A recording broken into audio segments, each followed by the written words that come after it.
So today we'll be looking at an English presentation on APIs and APIs for the banking industry. You might call this fintech. And this presentation is being presented by me. That's Phetean, and I work for Temenos. Temenos is the world's largest core banking software vendor. We have over 700 banks running on our software and 2,000 financial services institutions worldwide. We're quite a big company.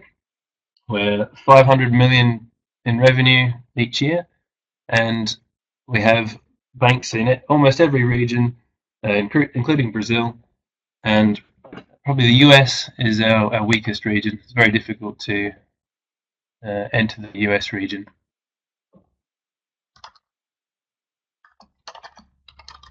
So I hope the sound's okay, and let's get into the presentation on banking APIs. So when we're thinking about APIs and building APIs, I think one of the biggest challenges is not the tech, not actually how the API works. That is a challenge for sure. Actually building good tech is never easy. But it's positioning the API. It's understanding what your API does, who's going to use it, and particularly in financial services, the idea of operating a business on APIs is new. It's new to virtually everyone. They're used to doing banking in a certain way, and the idea of an open marketplace and opening APIs and running business on an open API is a very different concept. So Bill Gates, he had a great quote that I'm going to use here, and it was, "If I was down to my last dollar, I would spend it on marketing." And I think that holds true for APIs as well. When you're investing in APIs, most of your effort goes into marketing and onboarding and building the community. Now, I know that you're listening to this webinar through a great API community. Mundo API is all about that, building the community, understanding APIs, and getting people involved, because that is the challenge when you're building an API, major challenge. So what are we going to cover? Well, let's first look at how to grow an API, and then look at banking API, the infrastructure, and what banking APIs look like external, so when banks offer an API external, but also APIs internally. And then finally look at the fintech as a community, and there's a huge amount of investment in fintech, so it's a very interesting space at the moment. And then we'll have some time at the end for some questions. So before we launch into that, it might be interesting to understand who I am and what I really know about APIs. So Temenos have an API investment that goes back 3 years now. I basically ran that investment, and the way we launched our API initiative was to build a REST architecture and a language to describe the APIs in that REST architecture. So there's a language that we've developed called the resource interaction model, which is how you define an API, and you write it in this language, and we've made it open source so that you can actually see this language as well if you wanted to. But once you build an API in this language, you can then deploy it, and it keeps the characteristics that makes REST a great architecture. And I've implemented and worked in Temenos for 10 years in the product part of the organization, and I've met with and spoke with hundreds of banks. And in that time, they've started to develop more APIs for external use, for connecting with companies and doing business outside the bank. But also, I've spent a lot of time internally.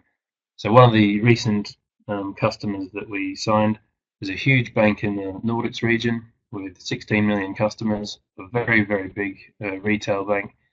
And to give you an idea, later in the presentation, we'll talk through some enormous challenges in that kind of environment where there's literally hundreds of systems connected together and all using APIs in one fashion or another. So let's look at APIs and the API growth. So this little slide here was put together by Open Bank Project. And Open Bank Project are an API community in Europe, and they're based out of Berlin, but they have an API community of about 2,000 developers. And this slide gives an indication of where they saw the industry going. And they were quite ahead of their time, and giving this presentation back in 2010 and trying to show that when an API is developed, the API right at that time was a very new concept, and in the same way when the web was very new, people didn't understand why they needed a website, and if you look at all organizations today, they fully understand why they need a website, they understand what the purpose of it is, how businesses now operate digitally. And APIs are following a very similar trend. The early adopters, they are using APIs, they're starting to understand APIs, and 2015, we're probably still not quite there yet in banking, but in the wider industry as a whole, virtually everyone is operating a business of any scale on an API or as part of their business, whether they're consuming them or offering business through APIs. So the future is pretty bright for APIs. It's a good time to be involved.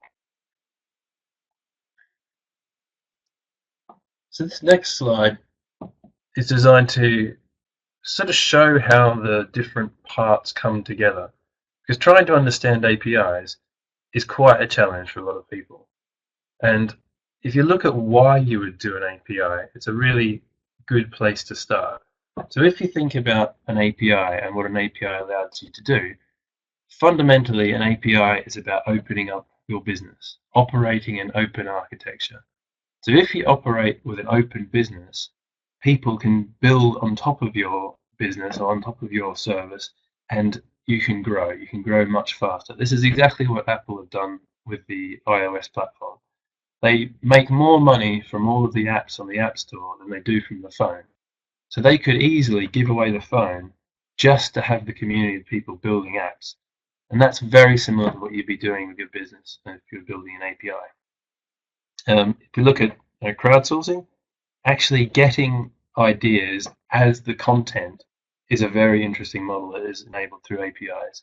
So if you take a look at someone like Wikipedia or YouTube, content that people are interested in seeing is generated by someone external.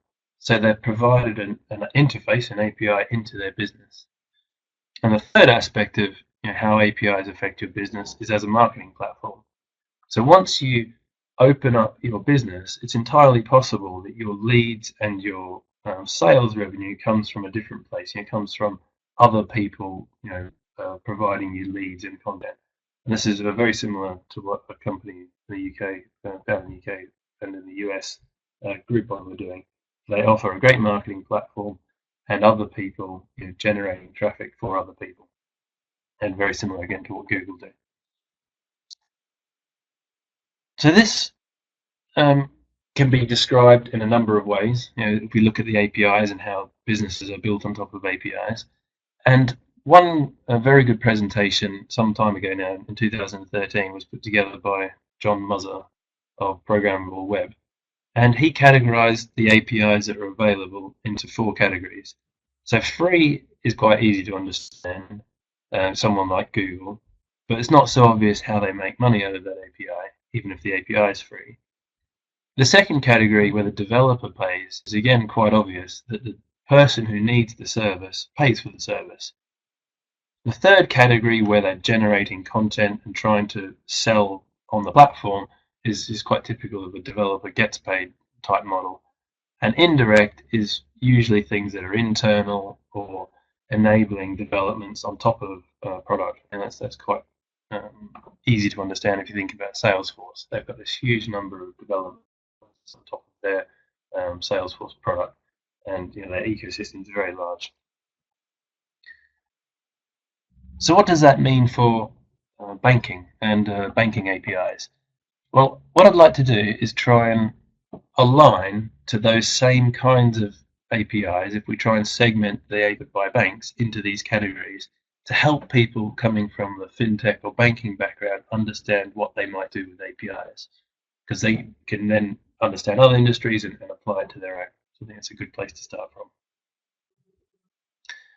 So let's take a look at free to begin with.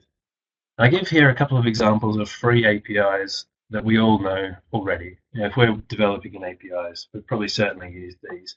So an API from Google might be someone like Drive or Gmail or the Search API, Twitter, getting a stream of tweets, and you don't pay for those. They're free. What you do benefit from by using these APIs is generally they're trying to build a model where they can offer you content and people are earning revenue off the content. So although the API is free, it's kind of a secondary effect they've developed with the API. If you look at banking, there's a few APIs that would be easy to understand why you would offer them as free. So if you look at an API like finding a branch or finding an ATM, so where you can get cash, a bank that offers this kind of API could drive more customers to their bank. So it's a really good example of using a free API to build a better brand, to bring or retain customers. In the UK, there's an initiative from the UK government that's forcing banks to allow all of the retail customers access to their data, to their account data. So this kind of API is free from every bank, or needs to be free, and it's following a similar model to what they have had in Germany for over 10 years, where every bank offers an API that gives access to the data. Now, in that situation, the banks are forced to do it by the regulator, so they need to be a bit more creative about how they can earn revenue from it. So potentially they could offer the account data for free, but charge for payments. And I think this is a real challenge for the banks to understand how giving something away can be good for their business. And you'll see here again the Open Bank logo. They're a community that's trying to build this idea of open banking. And they have a really clever API, or clever use of technology through OAuth, in that sharing certain parts of your data with third parties is a way they can generate revenue. So in the Open Bank API, a typical use case that might be good for a bank is that if you're applying for a loan, you can share your salary information with the lender for a certain number of days or just temporarily, and there's no paperwork involved, so it can be a very seamless process, and you can get more loans onto your bank, onto your loan book. So that's a really good way of understanding how giving something away can actually bring additional revenue. So if we move on now to the developer pays model and what that might look like outside of a bank, so we can understand what it looks like inside. In the developer pays model, if you've been working with APIs, you've probably been a consumer of some of these services. So if you're doing an e-commerce platform, you PayPal. If you're doing signatures, you might have used a service like Right Signature or DocuSign. You might have used Amazon and built a front end on top of it. But the point is here that your business was better as a result of using someone else's services. So you paid for that service. You're willing to pay for that service. And that's quite an easy model to understand for a company, that offering a service and charging a small fee per transaction. If we look at a bank now and how that applies to banking APIs, it gets a little bit trickier for a bank because they're not always that clear on how they can earn revenue this way without giving away their whole business. Because one of the scariest things for a company is that by offering an API, they could lose contact with the customer. So they weaken their brand. They end up in a situation where they're doing all the hard work, processing the transactions, but don't have any opportunity to upsell. So if we look at banks and APIs that exist right now that do this kind of service, we probably don't find any in the pay-as-you-go model. So if you think of Amazon Web Services, they offer APIs and they give you machines, they give you virtual machines, they give you hardware as a sort of byproduct of using their API. It's difficult in financial services to imagine what that might be. You could offer financial advice over an API, but no one does that at the moment. So there's a small example of how they could potentially do it, but don't yet. In the tiered model, giving account data or offering aggregated type services is kind of the space that Yodlee operate in. So people sign up to their API, they pay for access to bank accounts, and they offer tiers of service where, for a certain fee you get 10,000 requests, or you pay an extra fee and you get twice as many requests. So they operate this kind of tiered model of offering account data. In the freemium model, this is kind of maybe the best example I could find was a company called BankBox. What BankBox were doing is offering an API targeted towards crowdfunding platforms. So at a certain time in the US, crowdfunding platforms were everywhere. There was dozens and dozens of them. But when you operate a crowdfunding platform, what you do is you collect investments from lots of people, and you need to put those investments into an escrow account. So you put it into one account that can only be released if the entire investment is ready to be funded. So their service offered that escrow facility, and although the API itself was free, what they charged for was the escrow service. So they charge a percentage of releasing those funds. And so that's a good example of a freemium model where actually you can do some activities for free, but you pay for the premium service. If you look at some unit-based models, this might be typical of how that Open Bank Project API would operate, where there's a fee per request, parts of a cent per request, or Saxo Bank is offering a number of APIs to their platform. And I've got lots of links to these things that I can share and will be available to you if you want to get into each of these APIs. If you look at transaction fee, again, these are really simple to understand from the payments point of view because the fee, each payment has a value, so taking parts of that transaction is a very simple model to follow. And this is what Stripe do with their payments API, Autobahn do with their FX API, and Currency Cloud partially do with their remittance or international transfers API that they charge part of the transaction. Or they sometimes operate a different model where you just pay a SaaS fee for running that API service. And so there's some good examples of developer fees out there already. If we look now the next level down of APIs, so the developer gets paid. So in this model, you want to attract lots of people to your platform and give them a way to earn revenue. So in the kind of public domain, the APIs that we're familiar with already, this is kind of how Google AdSense works, that you place banner ads or you place ads on your platform, and by proving that you displayed that ad, you can earn small parts of a cent revenue through that API, through offering that content on your platform. If you look at some of these other ones, like the cost per acquisition, cost per click, sign up a referral, what these APIs are doing is trying to bring new leads to to that platform. So they're offering a fee by you signing up a new member, for example. You get a lead, you get some revenue. So if we look at that in banking, there's fewer examples, but some really good examples. So what I'm going to probably drill down on is the sign-up referral fee, this kind of current account or switching. So to help you understand why that's a good example, in the UK, there's an initiative from the government to try and encourage people to switch current accounts. And what they have been doing is that some of the banks here have been offering £100 just for switching your current account. Now that's had almost no effect on people switching, retail customers switching their bank accounts. But what they could have done is offered a fee to someone else to attract people to their bank account and offered £100. So I would argue that what they've done is given the £100 to the wrong person. If they gave it to a company and offered a developer gets paid model through an API, then I think they would have had a model where someone else was trying to attract people to their bank account and switch them for a fee.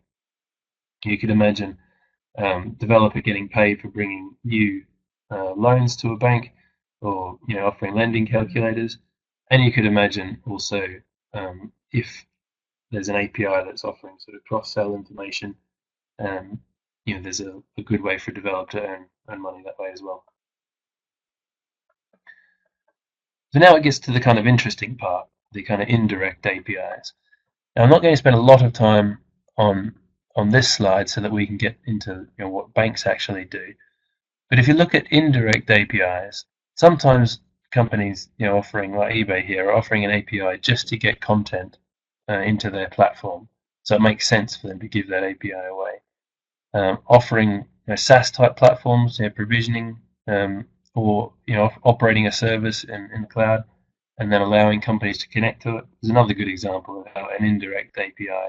It's a third-party company accessing the API, and you use the third-party service. You don't actually, as a customer, usually access the Salesforce API directly. You might use some kind of product developed by someone else.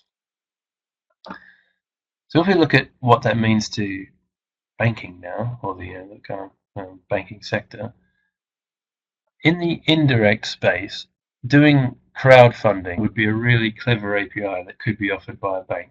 So they could offer a platform that allowed people to publish ideas and seek investment. So they could potentially offer an agency, a broker model where lots of people are out there finding investments or investment opportunities, and a small API to publish it to a bank's platform for crowdfunding, for actually getting funding. If you look at cloud lending, this company, Cloud Lending, is actually offering lending as a service, a bit like Salesforce do. So you could sign up for a lending platform, and then there could be APIs to that lending platform that allow you to do loan calculators or approval processes or kind of more complex activities that the Cloud Lending didn't develop themselves. There's a company in the UK called Money Supermarket, which offers loans and visibility to the products offered by banks. That's the kind of content platform. And then there's this kind of all these kind of internal APIs, which are probably very interesting to us to understand how banks use APIs. So this is where it gets into the bank's internal APIs, one of the ones I was quite excited about sharing with you. So this here, it doesn't work so well on the webinar, I'm afraid, but there are different domains within the bank that the bank typically offers. So if you think about this first domain here that you can't quite see, this first layer of box here is customers and accounts. So within the bank, there needs to be customers and accounts, but there are lots of systems that need access to those customers and accounts. So typically, there's a aspect to it, the counterparty, the customer needs to be shared with lots of other systems, and accounts means normally the current accounts or personal lending, credit cards, mortgages, and so on. So that's already quite complex in terms of the bank's infrastructure, and that might have several systems for customers and a system each for current accounts, credit cards, and mortgages. Once the bank then starts offering its kind of wholesale services, they might have different systems for payments, capital markets, trade finance, lending, AML or fraud. That's kind of this third one here that you can't quite see. And there's obviously group doing data warehousing, GL, group treasury. And that's before you get to their wealth management, where they do their kind of life and pension funds, or they do their investment management. And then finally, retail might be a kind of domain that you consider. And this is one you can actually see, where they've got CRM or mobile platforms or credit assessment or card processing. So all of these systems, once you connect them together, it's pretty common that a bank has 500 or more connections to the account domain. So that's a lot of interface, a lot of internal APIs for the bank. And then this top layer, if you think about what a bank does, it shouldn't be any different for a bank to a user of a bank to come into a branch or access it over the internet or their mobile or their tablet or even this IVR, doing it over the phone. So it's quite common now for a bank to introduce this API layer that sits in front of all of these systems and makes the kind of channel interaction look the same no matter which channel you're coming to the bank through. What's a little bit of a new concept is that the internal user, or the professional user, the person who works for the bank, also accesses through an API. And the only difference between this group of users and the retail customers is that this group of users tends to have access to more admin functions, or potentially have access to different functions depending whether they're inside the bank or outside the bank. Now, to give you a really nice use case here, in Switzerland, it's not possible, or the regulator stops them sharing any account or customer information cross-border. So they could potentially be working with an investor and sharing some information with them, but when they go outside of the border, when they go outside of the country, they can't share all of that information. So that's a really interesting use case where the location affects the information that you have access to. And that's the type of complexity that you see in this interaction layer here, in this what we call a single pane of glass. And one of the things that Temenos has spent a lot of time investing in is that kind of interface for the professional user and this interaction layer. And this is our best diagram, I suppose, that tries to simplify all of that down to something you can understand about what the interaction layer does. So it's designed that you have many user interfaces at the top and many systems at the bottom, but the user interfaces only ever have to talk to one gateway. They don't need to talk to every single system at the back end. That kind of complexity would quickly mean that the channels part of the bank is very slow to adapt.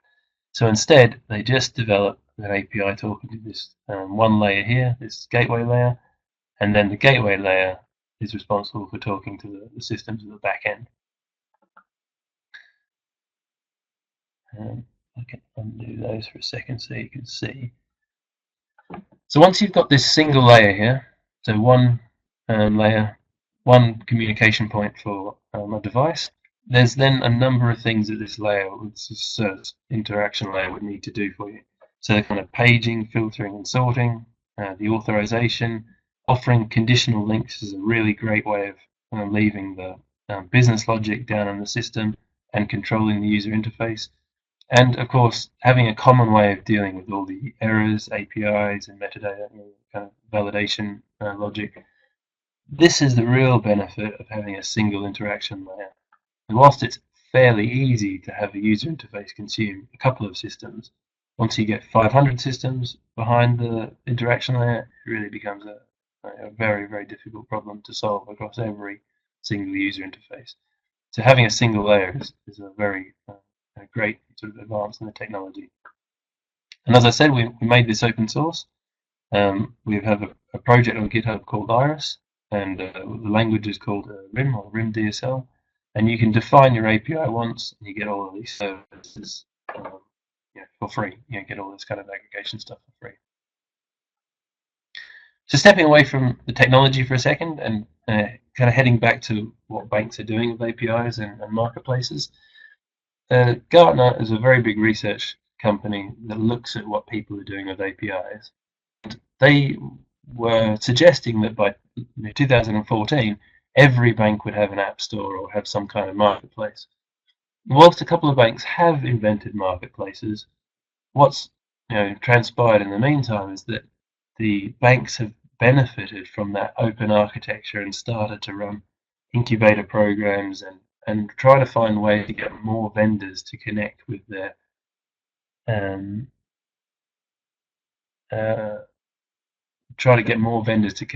bank.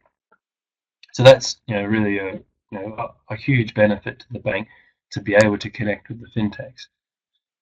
And this is where I think going back to this model of how businesses can be built on APIs gets quite exciting. If they open up their APIs and can connect with more companies, then they can innovate faster. They can start to offer better user experiences and better products to their customers. Because even the world's largest bank can't innovate as fast as 14,000 fintech companies can innovate. And this is an area where Temenos is also spending a fair bit of its time trying to build that community and leverage that opportunity. Now, if we look at how we're trying to do that, we have the first a fintech incubator in Switzerland. This incubator has 12 companies as members, and those companies get access to Temenos and our requirements, our customers, and our ideas. And by building up that fintech community, we can also build up the innovations that we can offer to our customers. And that's where the marketplace is a really exciting innovation from Temenos. We have this marketplace where any provider around the world can join the marketplace, get access to a instance in the cloud of T24, so a real core banking system, develop a product, and then place it in the marketplace, and then we'll market it to our 700 banks. So this is a fantastic way for all of those innovations to reach real banks. To be able to provide products to 700 banks all around the world is just a great offering for a fintech company. If they want to achieve scale and global scale, they can be based anywhere. They can be based in Brazil and offer it to all the banks around the world. So the marketplace is a really great initiative there. I mentioned what we were doing in the kind of community building earlier. We're running lots of events around the world, looking at inviting fintechs in to speak to our bank, speak to our customers, and those events, we are making them available to marketplace members, and some of them are free. But it's a real great opportunity to talk to our customers. And I'll tell you about an event that's coming up in your region in a second. So just a little bit more information on the fintech incubator. It's called Fusion. This incubator, like I said, is based out of Geneva, and we are part of that, sponsoring the incubator and giving them access to software and ideas. On the community building, we've sponsored the Open Bank project, and we've made our software available to them so that their community can get access to our systems, our APIs, build new APIs, and build apps on top of an API, because not many banks have APIs now. But the Open Bank project is a good API that you can build apps and software on top of, and then we're marketing the Open Bank API into all of the banks around the world. So it could become a standard for banking APIs for providing account data or sharing that information. If you look at the marketplace and slightly more on the market, like I said, it's open to everyone. You can join the marketplace. We charge a small fee to cover the cost of the hosting the VM, but in terms of the marketing opportunity and getting your brand out there, we want to promote your product and do a revenue share on that product in the same way that Apple does with developing apps for the App Store.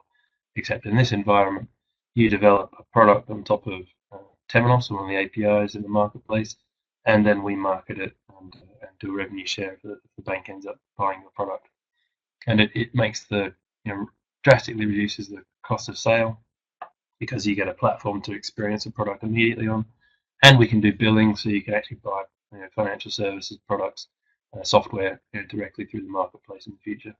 So that's I think quite a visionary product. It's a good one to look at. And to give you an idea of how we do it, we do events like this, webinars. We do lots of events in person, running kind of hackathons, and giving our software to places that run events. We then attract providers, they build apps, we certify them, and then we market them to our customers. We make it easy for our customers to find innovations. That's again quite a cool thing to be involved in.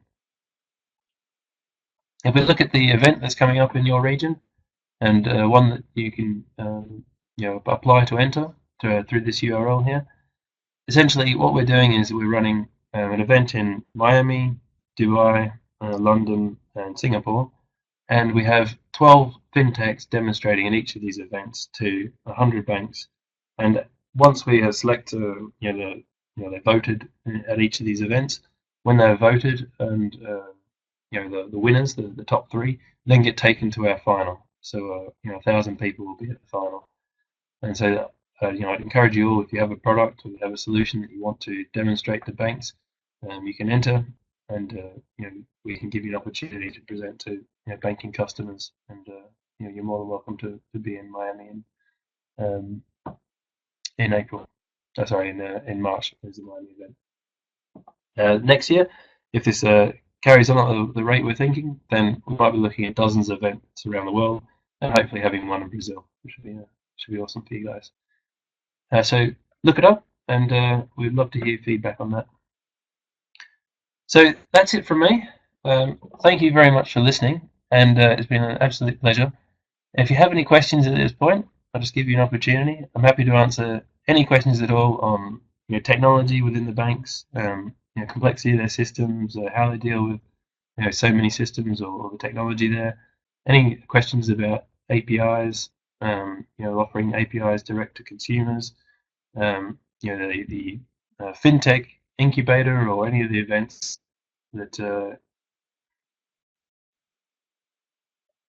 that we might be coming up in the future. And so now I'm going to try a little bit of more Portuguese. Obrigado a todos, mas notices no Mundo API. So thanks again for listening, and I'll give you a sec to ask any questions that you might have. Thanks again.